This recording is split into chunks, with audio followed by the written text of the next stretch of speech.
This program is rated PG. It contains themes and scenes which may not be suitable for very young audiences. Parental guidance is advised. Hey guys! Welcome back to my YouTube channel.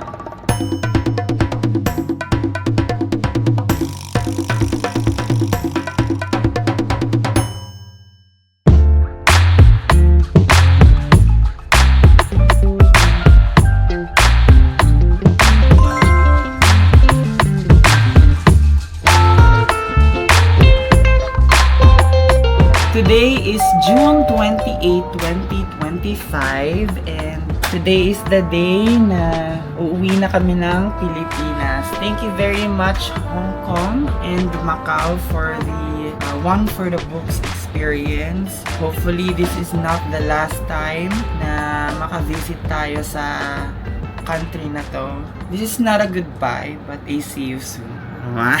Yung mga things namin, andun na sa labas. Inantay na namin na ma-ready ang lahat kasi time check, it's 9:35 AM na guys.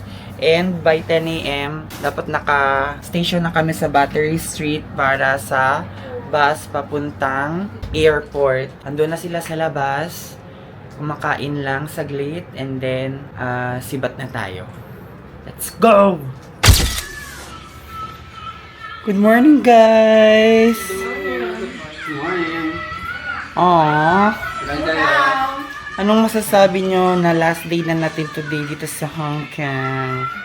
Another Another gastos na naman soon. another gastos naman. So, kailangan na naman natin mag-ipon. Very good, diba? Kailangan natin ng mahabang preparation para sa ating next travel. Ang next travel natin is... Sorry, may kumumira. Sapatos, pisa-pisa Ay, lang. Mira. Yes. Sapatos. Si Zane na magiging honor student na kay binila ni Mamo ng bagong shoes. Sana all. Bulad-bulad yan lang. Bulad is the king. Kaba na pork, kaba na beef, bulad is the king. Buti na lang nga guys, pagbalik natin ng Pilipinas, sweldo na. Diba? Si Ayan din, pagbalik niya ng Pilipinas, may booking na. Reband na agad.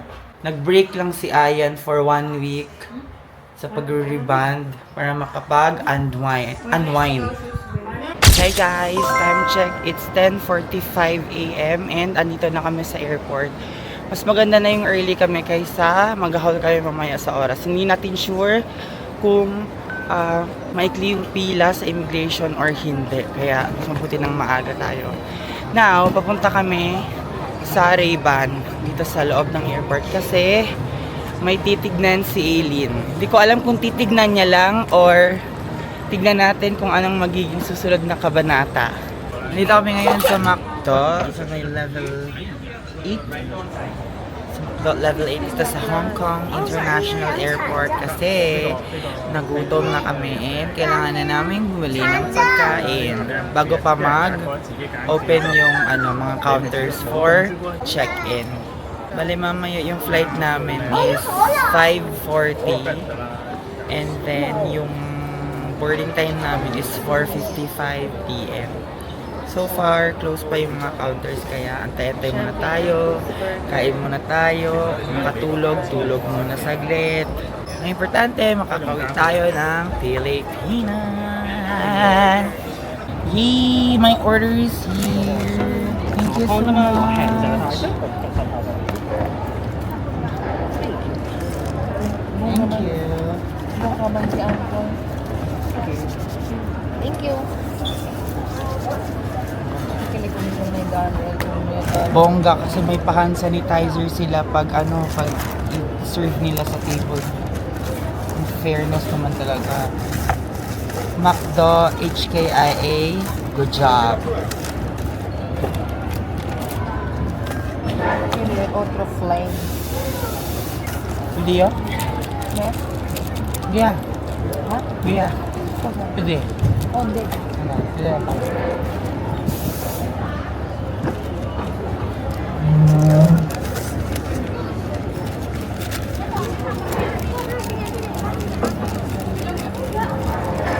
Halabis mo kiri sila ka ng fries. Abnormal. normal sila.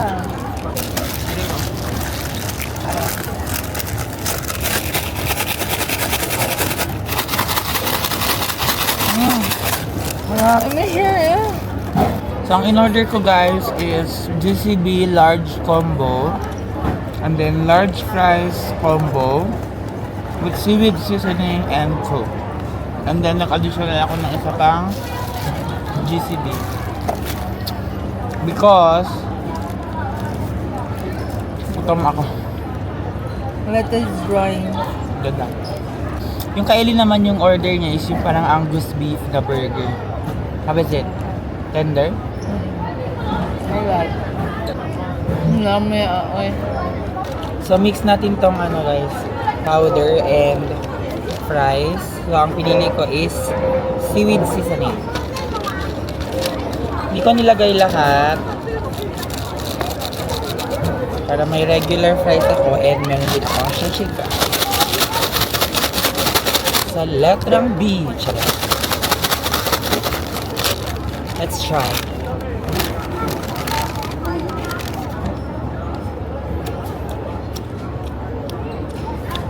Carbonari. Sarap.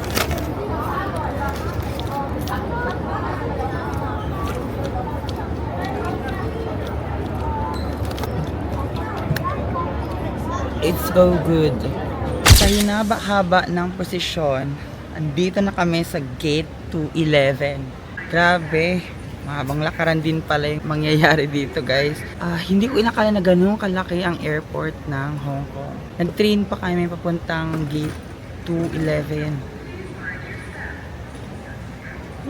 Buti na lang talaga okay yung mga timbang ng mga things namin. Hindi naman kami nasita.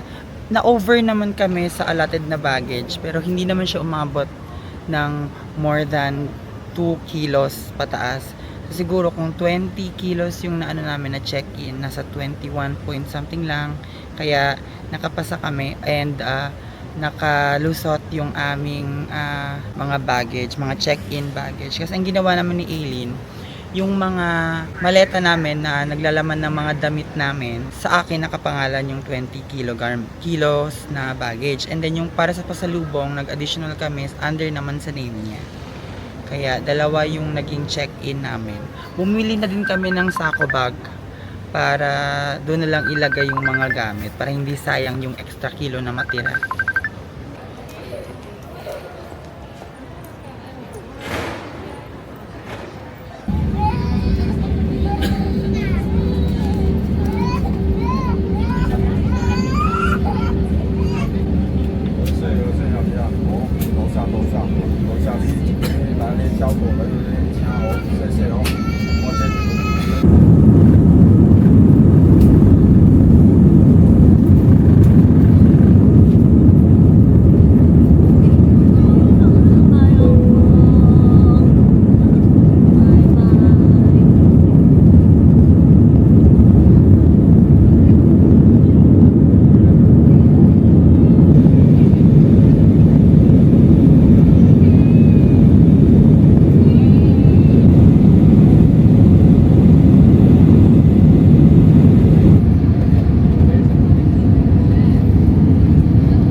Hey guys, we made it back to the Philippines. Thank you.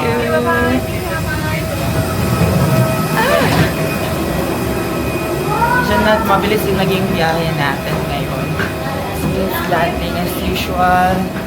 So ngayon, pupunta tayo sa carousel para kunin yung ating check-in baggage. And then, mag-Airbnb. Punta tayo sa Airbnb. Sa may ano pa rin kami, sa may shore residences. Kung saan kami last year. Kasi, meron tayong gagawin pa surprise para kay Ona. So, dahil birthday niya nung June 26, and hindi natin siya nabigyan ng cake doon mismo sa Hong Kong. Eh, dito natin siya isa-surprise sa Philippines. Kaya, samahan niyo ako. Tara na. Wala kayong choice kundi samahan ako, okay? Let's go na guys! We made it here sa Shore 2, Tower 3 ng Shore Residences, and time check, it's 9:11 na guys. Inantay na lang namin si Karen and si Jaylene para makaakit na kami doon sa may room para i-surprise si Ona. Sabi ni Sheeny, baka tulog pa din si Ona. Much better. To buy time, diba? Natatandaan nyo ba tong spot na to guys? So dito din kami last year. Itong spot na to yung inoccupy namin. Nung nag-book din kami ng Airbnb dito. Panoorin nyo na lang yung vlog namin last year na na nung bumalik na kami sa Manila galing Thailand. May clips kami doon sa spot na yun. And andito ang mga OFW. Sobrang dami ng mga gamit.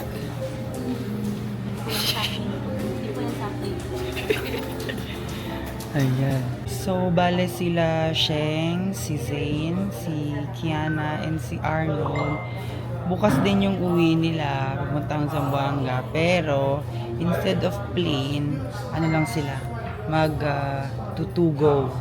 So, ang dating nila ng Zamboanga is siguro July 1. So, bukas is June 29. So, roughly 2 days or 3 days ang biyahe nila. Kasi via sea. Grabe talaga yung, this is an unexpected collab na travel with my college circle of friends and my high school circle of friends. So, successful naman ang naging outcome. Lahat naman nag-enjoy. And saan kaya ang susunod na kabanata? Saan naman siguro kami pupunta nito ng magkakasama? Mag-manifest lang tayo ng mag-manifest. Mag-hustle hard lang tayo para makabook tayo ng ticket. Sino ka na naman?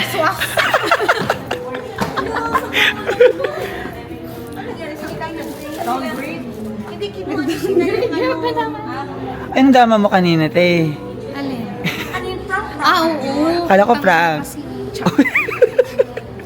Is it recorded? Oo, makikita ka na naman sa vlog ko. Puro kamura last year. Pag na, hindi na tayo magmura ngayon. Ay, kanina lang kakakita lang natin, nagmura agad. Yun ang first meeting niya. Hindi kasi, tawag ako, sabi ko, asan na kayo? Tapos nakatalik pag tayo, ando na papunta na nag-video. Yun talaga. Asan na kayo? Asan na si Shinay? Nandito kami ngayon sa Lux Light Suites Makati kasi medyo nagka-problema tayo sa ating accommodation doon sa Shore Residences. So sabi ko, kami na lang yung bubukod para matapos na, para makapagpahinga din kasi early din yung gising namin kanina and pagod na ang mga katawang lupa. So dito kami ngayon, siguro maya-maya lalabas kami para bumili ng makakain para sa dinner namin and then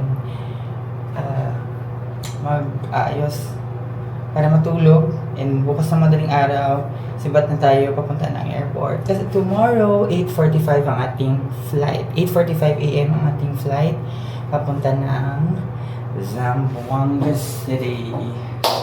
Dito kami ngayon sa Jollibee dahil kakain kami.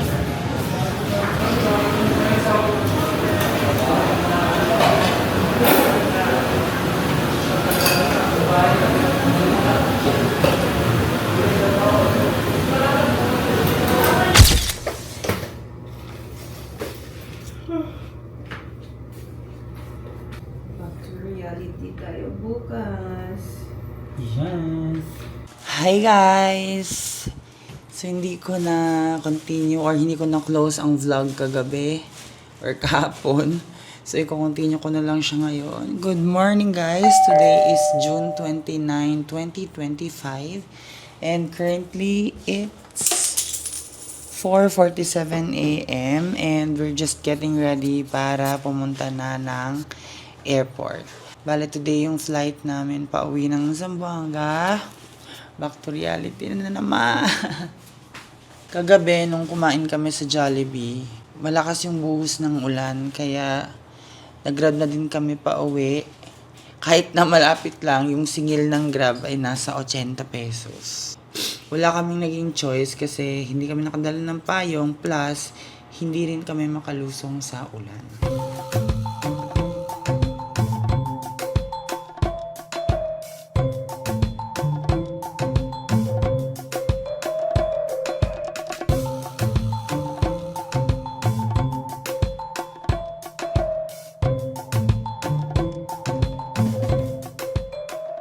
Naantay na lang namin yung Grab and 3 minutes away na lang siya from Luxlet Suites or Aurum.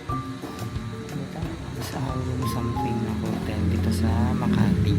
Dito na kami sa airport guys and mag-check-in muna ako. Di pa lang naka-check-in kagabi.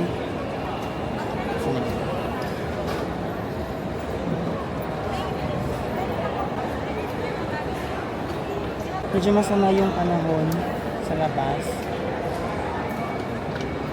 Sana hindi ma-delayed yung flight namin puntang Zamboanga.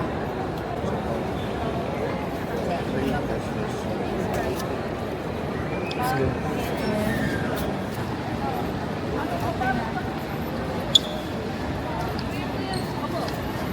Got it.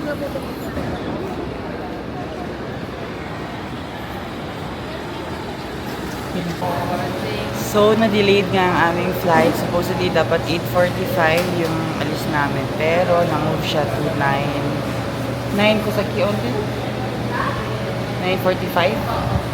8:59 yan. Anyways, na-move ang flight namin. Pero, 1 hour lang naman yung difference niya. Dito na din yung plane. And ito na guys, back to reality na talaga tayo bukas. Boarding na din kami. Kaya, pumila na tayo doon. Go na tayo.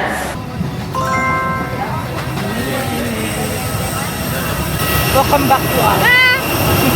Hela, hola, Zamboanga!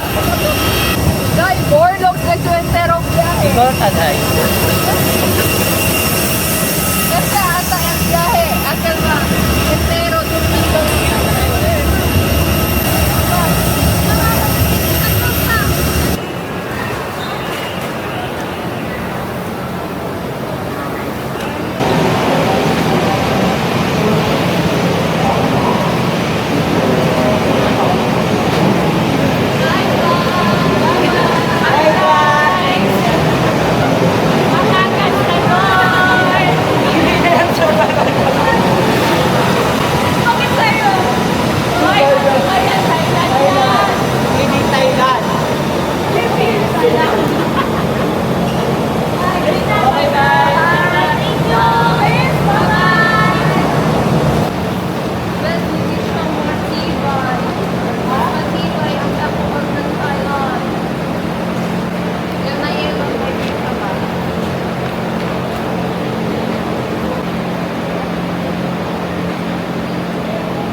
O diba?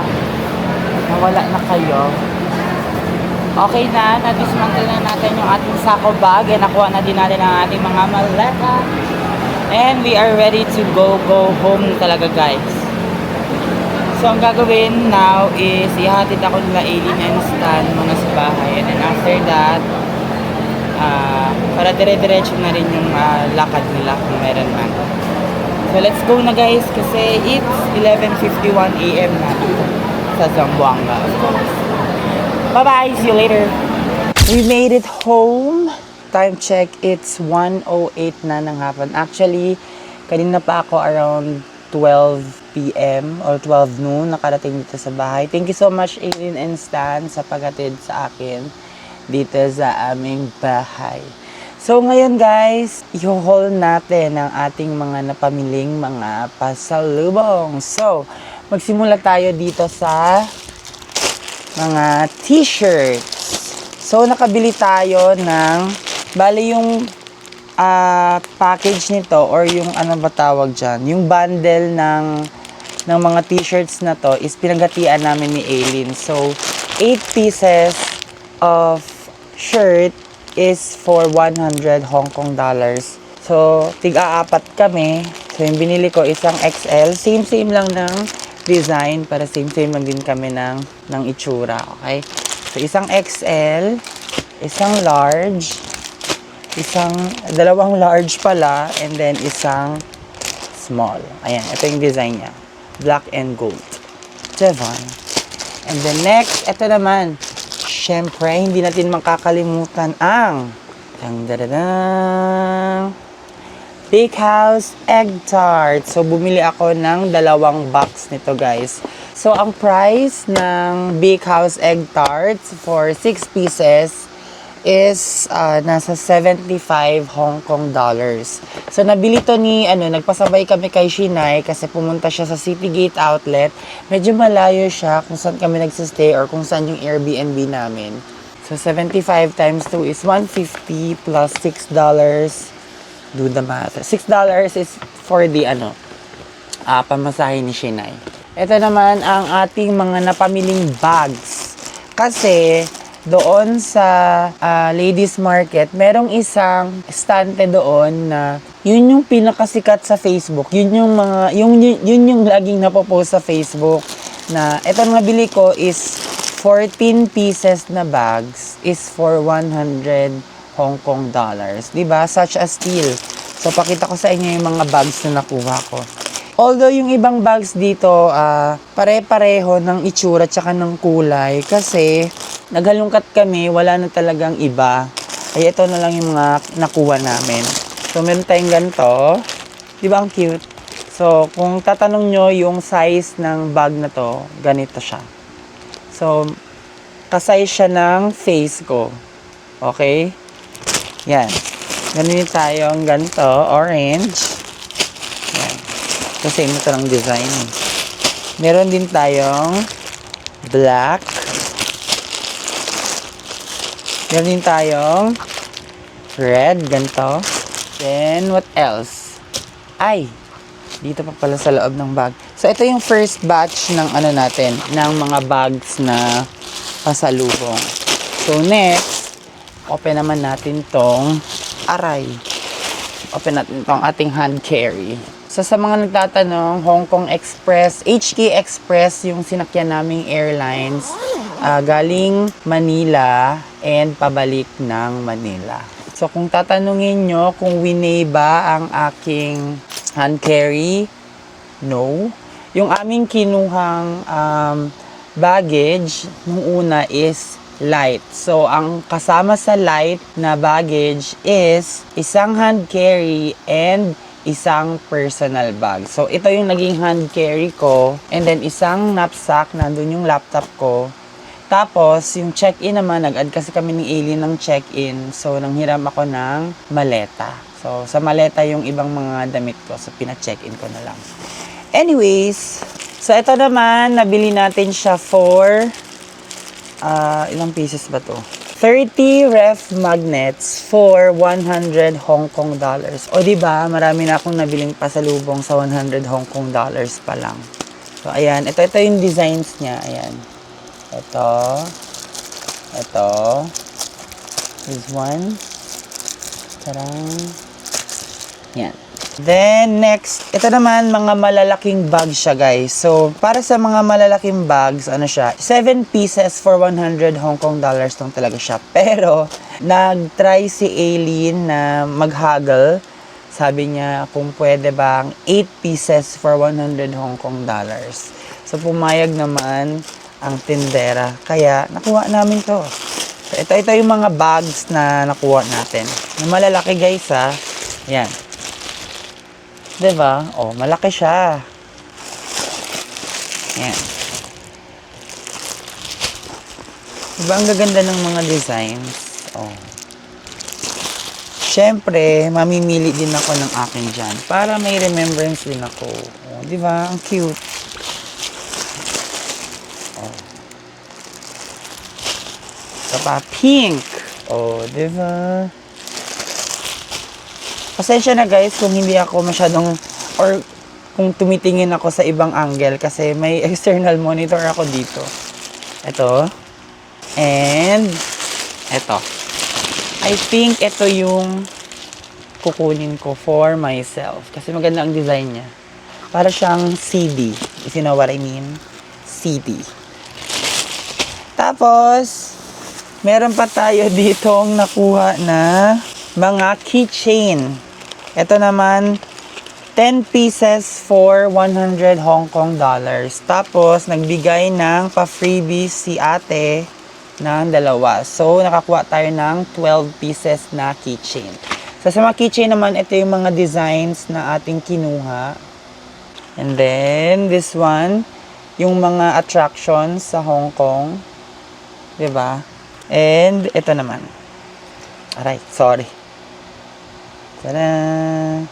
And then next, ito naman, ang mga cute na bags. So, ang pwede nyo lang ilagay dito is yung mga phones. Siguro wallet, kung maliit lang yung wallet ninyo.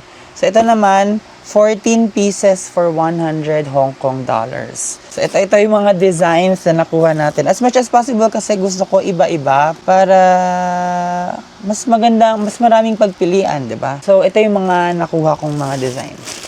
The famous egg tart. Diba? Cute. So, ang size niya guys is ito. Same size sila ng aking mukha.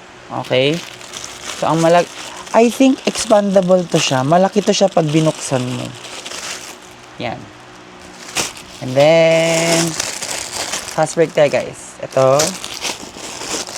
Tadan! Oh. Diba? Then, pink. We have yellow. We have checkered with flowers. Ayan. Tarang.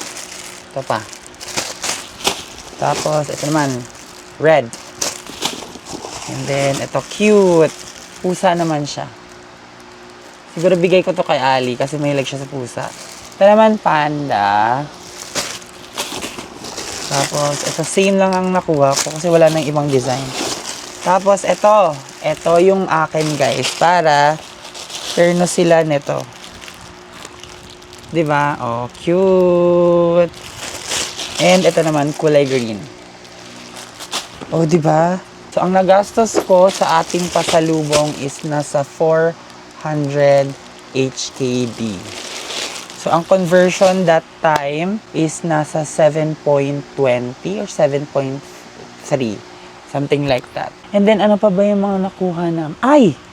Meron pa guys. This is the, food haul naman. So, yung mga pasalubong na nabili natin kanina, yung mga bags, ref magnet, keychains, nabili natin yun sa Mongkok Ladies Market. Ito namang next nating i-haul ay mga pagkain naman guys. Nabili na natin to sa DS Groceries and sa Bestmart 360. Susubukan kong alalahanin kung alin dito yung sa Bestmart and kung alin dito yung sa DS Grocery. Sige. Mauna tayo sa sa DS Grocery. So, ito yung napamili natin sa DS Grocery, guys. Ilalagay ko na lang din yung price ng mga items sa screen. So, Tobo 1, 2 box ang binili ko, guys. Para siyang para siyang Jerry. Kung alam niyo yung Jerry na chocolate crackers, parang ganito siya. So, may iba-iba siyang flavor. Meron siyang milk, meron siyang strawberry, and meron siyang chocolate. So, chocolate lang yung binili ko, guys. 2 box. Next, ito naman ang pinakasikat na Flow Heart Omelette. Ayan. Diba? So, 3 box ang aking binili. So, hindi ko talaga, guys, tinanggal sa lalagyan kasi gusto kong ma-feel yung, pag-unpack galing ng Hong Kong. So, puro lang to siya guys pagkain, mga chocolates. Magsimula tayo dito. Ito naman, tasty chocolate pie. 2 yung binili natin. So, sa isang box, meron na siyang 12 pieces. Individually packed na chocolate pie. Next, ito naman, bumili tayo ng ganito. Tasty pa rin yung brand niya. Matcha Marshmallow. So, ilang matcha ang binili ko? 1, 2, 3. Okay, so 3 lang yung binili kong matcha. Meron tayong ibang flavor. So, meron tayong banana. This one. Banana variant niya naman. So, ang banana, 3 ang binili ko. Tadaan. Tapos, isang classic marshmallow. So, chocolate naman to siya, guys. Ano pa? Meron pa ba? So, basically, yun lang yung mga pasalubong na nabili natin. So, wag na lang tayo mag-convert to pesos. Ginusto natin to, kaya bumili tayo ng madami. So, ngayon, pag-isipan ko kung kani-kanino ko to ipamimigay. Siyempre, yung ibang pagkain, personal consumption ko na yan. Para sa sarili ko naman, guys, bumili tayo ng, nakita nyo naman siguro sa ibang vlog or sa ibang clips na bumili ako ng shoes. So, this one, bumili ako ng shoes. Yung Skechers, yan, ginamit ko na siya. Break in ko na siya from Hong Kong to Zamboanga. So, ayan. Kalimutan ko kung anong store yung nabilhan namin nito. Si Aileen, bumili din siya ng shoes. Isang NB 327 tsaka isang Adidas Samba. Yung kinuha kong size is size 8. Although size 9 ang pa ako, pero nagkasya pa rin siya sa akin. Nagkasya pa rin yung size 9 sa akin. So that's it for our pasalubong haul, guys. Thank you very much to myself for the things that you bought. Diba? Not only for other people, but also for yourself. I'm so proud of yourself. And guys, mind you, meron din pala tayong nakuhang freebies mula sa ating day tour sa Macau. So, ito, nakakuha tayo ng free tumbler from Studio City. Diba? Pakita ko sa inyo yung design. Ito yung tumbler from Studio City. Ang cute! Oh, diba? Oh. Tara! So, I think that's it for our vlog for today, guys. Thank you so much sa lahat ng nanood ng ating Hong Kong, Macau travel vlogs. Grabe, no? After 6 months, nung last 6 months, nag-travel kami Singapore and Bangkok. And ngayon naman, kakatapos lang ng aming trip to Hong Kong and Macau. So, thank you so much, Kardashians, and sa aking mga high school friends. Shout out kay Christy, and sa hubby niya na si Mark, si Kiana, si Arnold, si Aileen, sino pa ba? Si Zane, and si Sheng. Diba? Sinong mag-aakala? Hindi din namin inakala na this will be our first international trip together. Tapos sa happiest place on earth pa. Kasi sa Kardashians naman, sa group namin sa Kardashians, kila Shini, si Karen, si Gia, si Charmaine, tsaka ako, this is our second time na makalabas ng bansa. Kasi nga, as mentioned earlier, pumunta na kami ng Singapore and Thailand, and then ngayon naman, Hong Kong and Macau. So, manifesting, saan na naman tayo dadalhin ng ating pera sa susunod na kabanata ng ating vlogs. So, ito na talaga. Iko-close ko na ang ating vlog for today, guys. Don't forget to subscribe to my channel and click the notification bell para ma-notify kayo whenever I upload new videos. Don't forget to like and share this video to your friends kung nagustuhan ninyo, and comment below kung may mga gusto pa kayong makita or ipagawa sa akin. Thank you so much for watching today's video and hope to see you guys next time. Byeers! Thank you so much, guys. Please like and share. Mwah.